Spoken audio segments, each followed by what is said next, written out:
Saint Scholastica is the sister, some would say the twin sister, of Saint Benedict, the father of monasticism. It is said that she governed a community of nuns believed to be the first convent of Benedictine sisters in a town just 5 miles from Monte Cassino, the monastery established by her brother, Saint Benedict. Most of her life is according to the dialogues of Saint Gregory the Great, and among the more endearing stories is toward the end of Scholastica's life, where her brother was visiting her from his monastery. They spent the day in prayer and discussing matters of faith and spirituality.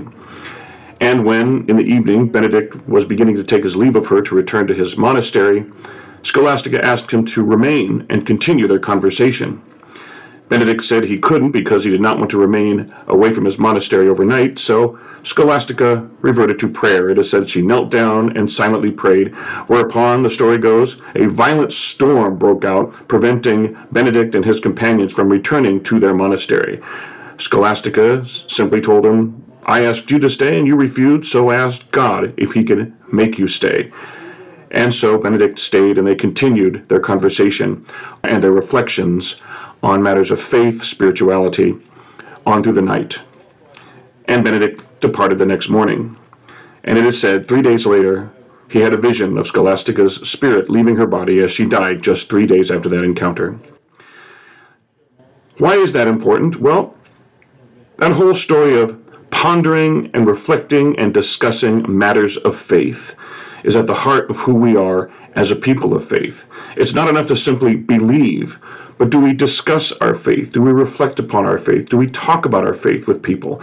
Not just spreading it to people in introduction to that faith, but spreading it with people who, like us, are believers.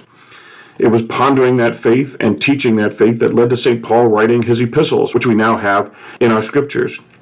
It was pondering the faith that led to the Council of Jerusalem and the Acts of the Apostles, discussions of tradition and matters of faith with regard to the influx of Gentiles to adjust various traditions in order to move the church forward in its efforts to spread the gospel throughout the world. It was pondering our faith in God as creator that led to a human desire to delve into God's creation and unlock those laws that God put into creation, which was a precursor to modern science. And there are many other such examples.